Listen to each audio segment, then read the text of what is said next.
So anyway, Marina, I just have a feeling that today's episode is going to be a long one, which means grabbing the very first Anderson character we see to press the button.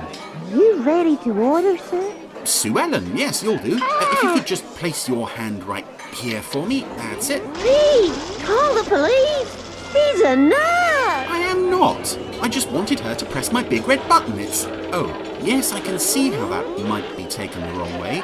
Oh dear. Anyway, Marina, what have we got today? It's... Oh, well, I was right about it being a longer episode, but... On your feet, boy. I'm taking you into custody. Splendid. A jail cell will be just the place to watch a Thunderbirds episode that has proven particularly polarising over the years. Here, I'll give you an example. I say, Sheriff Bull, what are your thoughts on this episode? Oh, no! You see? Ah, well, here we go anyway, with Move and You're Dead. Thunderbirds are go. So here we are with one of the more controversial episodes of Thunderbirds, I think it's fair to say that, because this episode is so far out of the norm for this show, and yet, for some reason, behaves like it's business as usual. It's very strangely plotted, very strangely constructed. I know it's not a favourite of many people, but I'm sure there are people out there who appreciate it for how different it is. I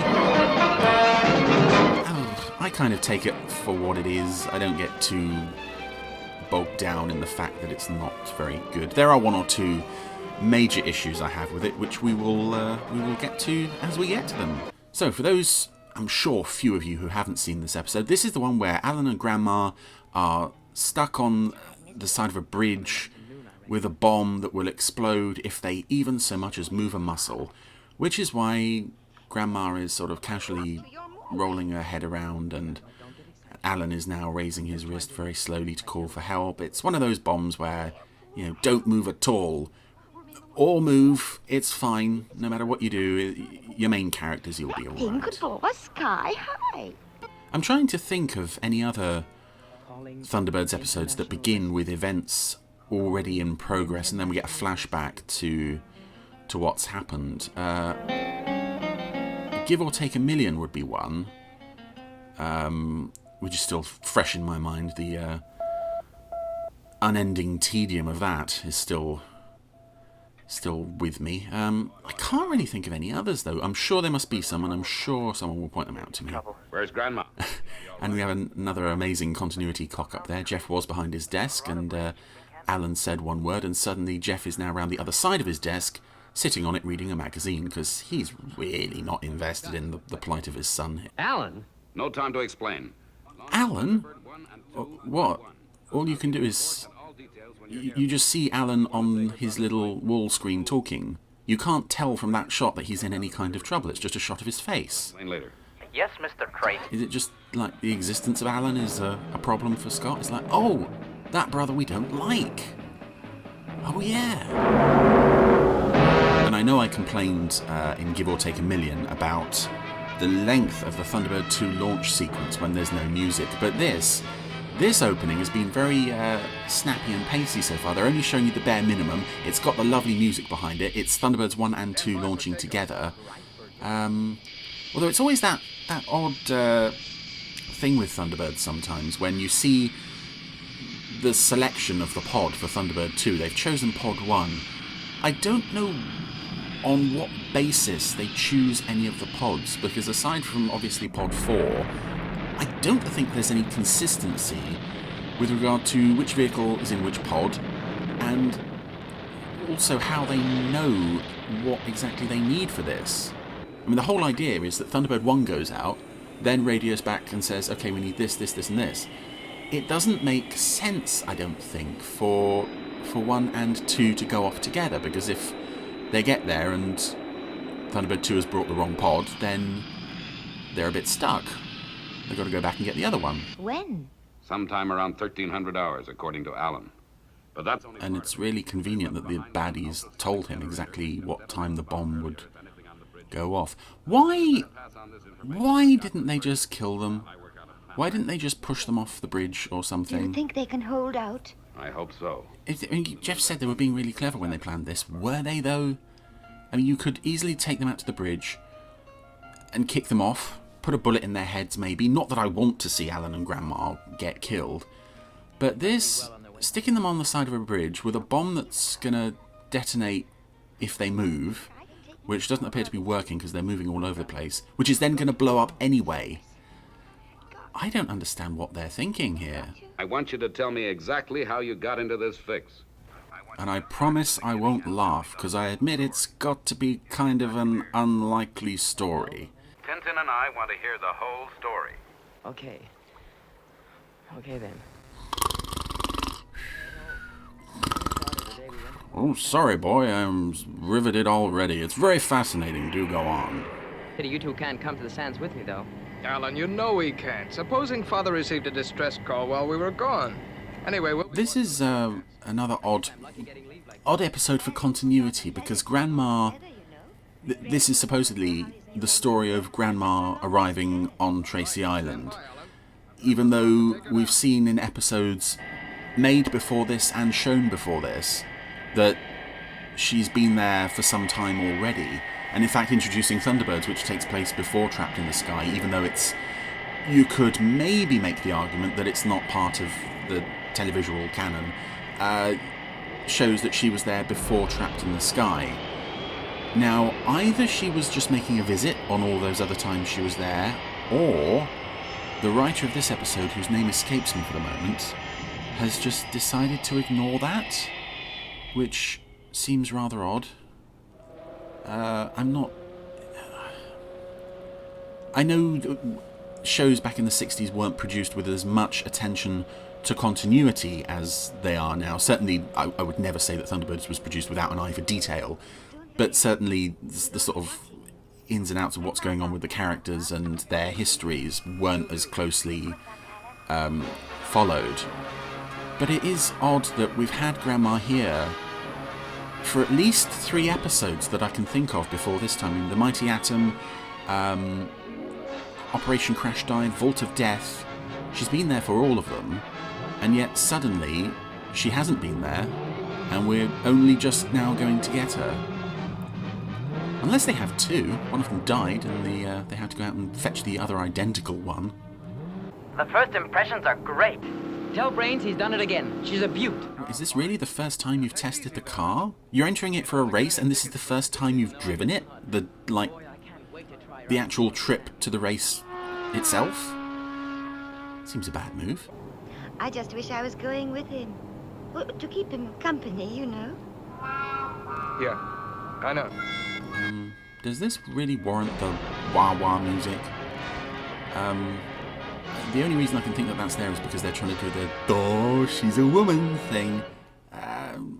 It kind of falls flat.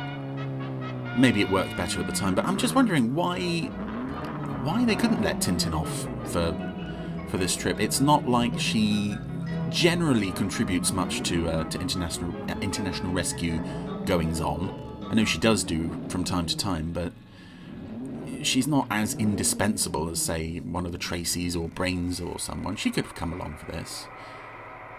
No, we don't want any of those pesky girls involved with what is evidently just a boy car race. And here we have another very odd element for this very odd episode. This car park, where people drive in, they park their car on this platform, and then this sea captain operates a few levers and raises the platform up to deposit it on a higher floor.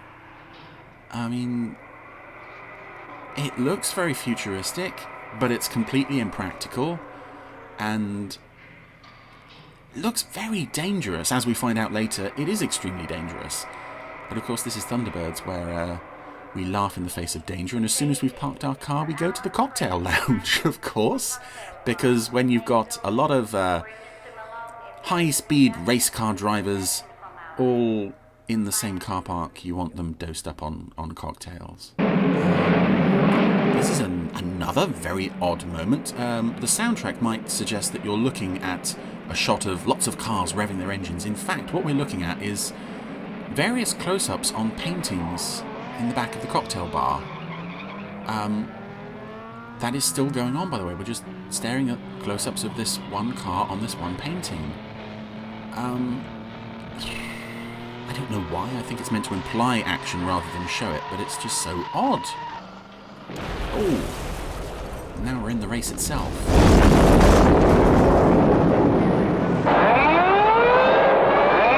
And again, it feels like I can't even go 10 seconds without a very odd thing occurring. Here we have this race that Alan is participating in, Alan and Gomez and other drivers. But it is essentially just a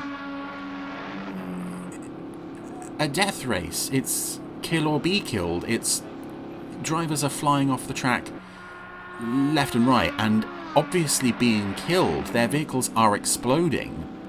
And it's just so odd that this exists in the world of Thunderbirds.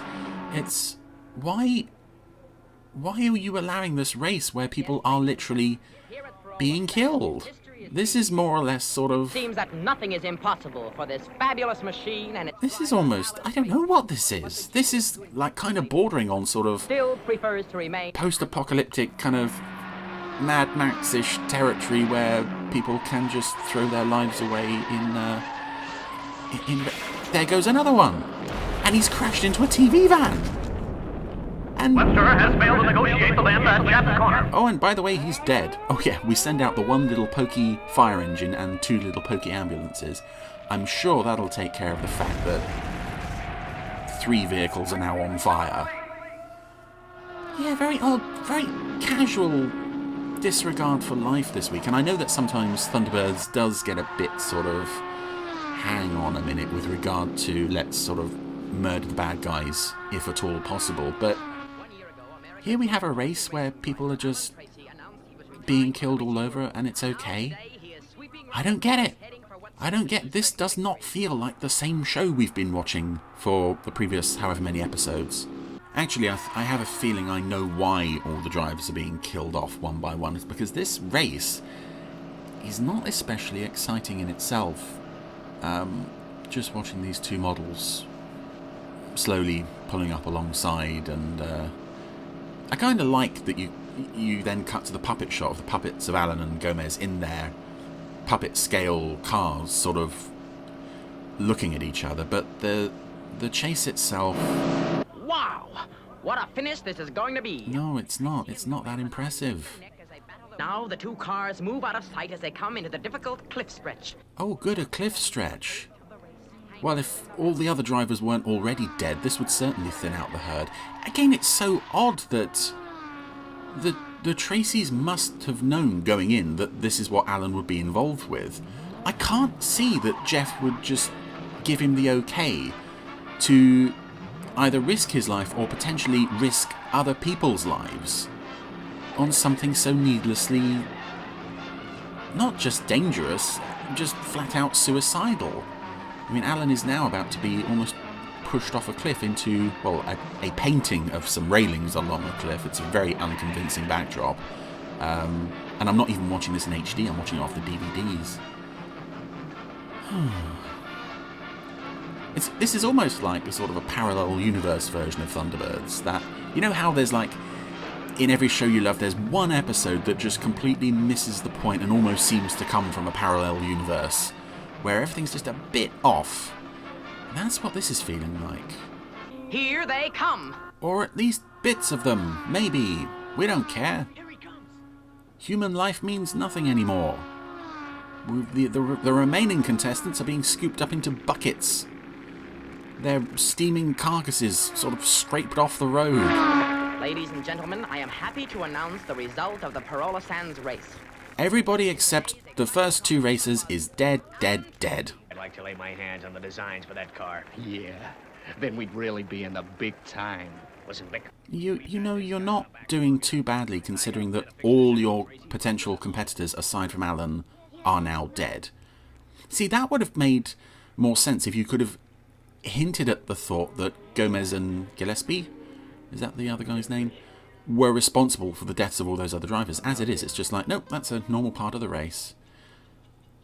Life is cheap, has no meaning. Live for today, for tomorrow we plunge off a cliff and explode. Will do. Alan, you're doing great. Now carry on with your story. It's really interesting and well constructed. Okay, Kenny. She's all yours. I just wish she was, Alan. I wish she was. Did you get the hint? I really want the car. Can I have the car? I mean, you're going back home after the race. You're never going to use this car again.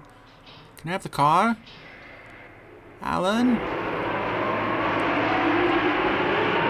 This poor old sea captain. No matter what time of day it is, this sea captain is just managing the stacker, as they call it. Filing cars away. He must get very bored. Oh no. Oh, I'd forgotten this. I thought the sea captain just kind of was ignored throughout the episode, but no, he's about to be knocked out by naughty old Mr. Gomez. I love, no matter what. Oh no. Oh, the sea captain has just been hit on the head with a spanner or a wrench or something. Oh, a wrench. You haven't killed the guy, have you? No, it was just a little tap. Just enough to keep him out. With a solid metal wrench. Oh, come on. Yeah, I love that as soon as they park the car, no matter what slot on the stacker the car is parked in, it arrives right next to the cocktail lounge. It's like, just... Hi, Alan. Oh. How thoughtful of you to call me so soon after the race. My, but I was that excited.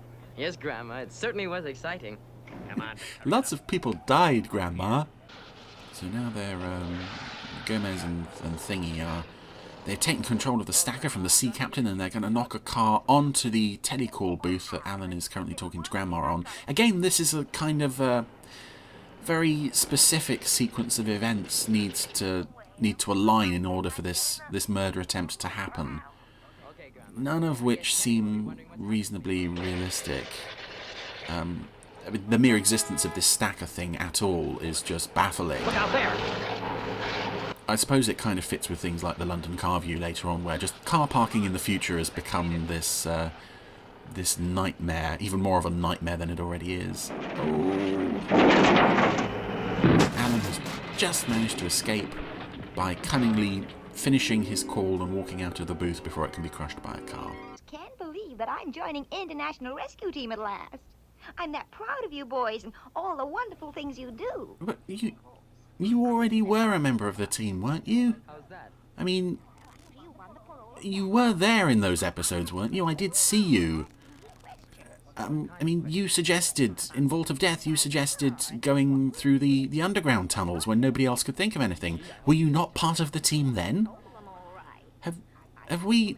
I don't know, have we jumped a time track? This just feels like it should be, at bare minimum, in chronological terms, this needs to be the second episode.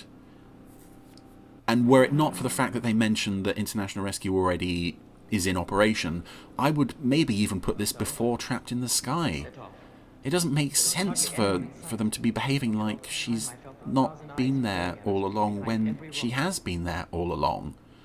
And I think back in the day, this episode went out in like the second half of the first season, which would have made it even more baffling.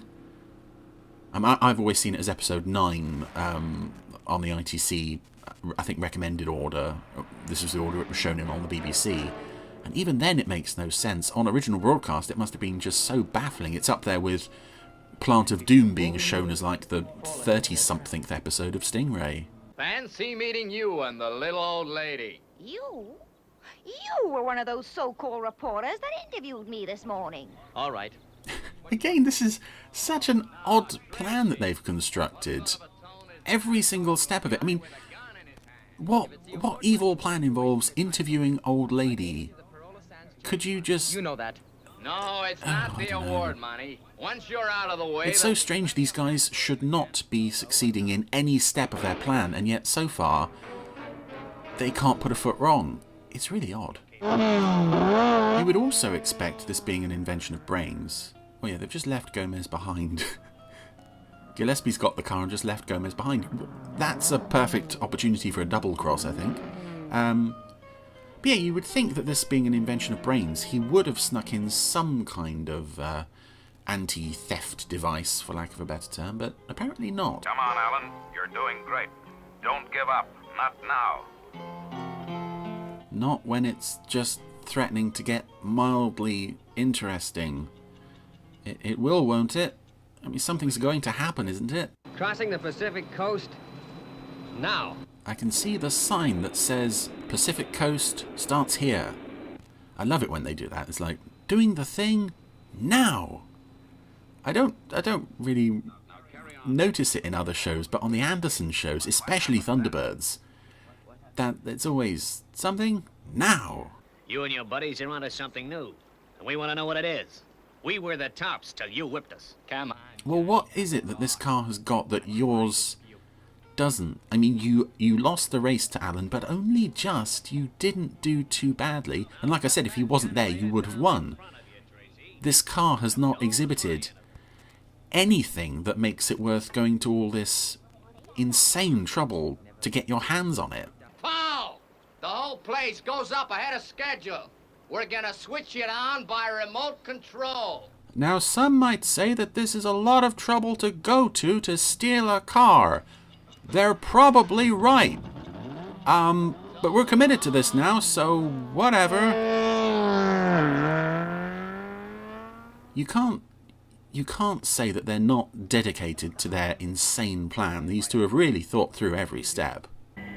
This is a rare shot of the interior of Thunderbird 2, of Brains's lab. Because normally the interior of Thunderbird 2, we see the cockpit, obviously. We see like the spot, the room where they would winch people down from, or where they would launch like cables from, or rockets and such. I don't recall ever seeing a room on Thunderbird 2 that is a self-contained room with a window and such. I know we saw Brains's lab in Pit of Peril, but it was kind of implied that that was inside the pod.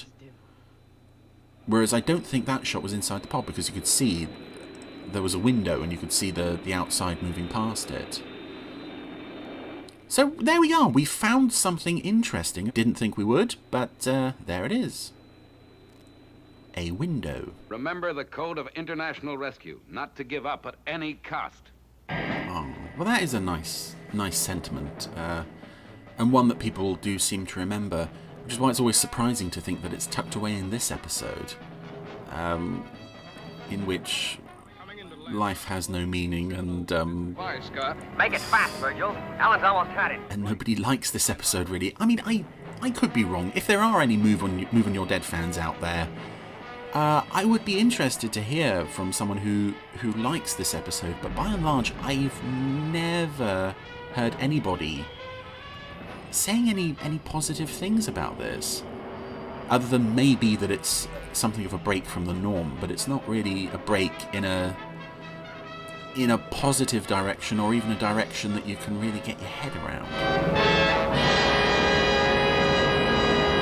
Now, of course, one of the things people love about Thunderbirds are the pod vehicles. I mean, things like the Mole and the recovery vehicles and the Firefly. I love the Firefly. The elevator cars. And then you have this episode where it looks like they've just cobbled together the pod vehicles en route to the danger zone itself. This thing that Brains is driving, I think it's called a neutralizer. It is just a little caterpillar track tank thing with a satellite dish on the top. Useful for disarming bombs, I suppose. Never seen again after this episode, I don't think. But it's very sort of undynamic and undramatic. Are those words? I've made them words.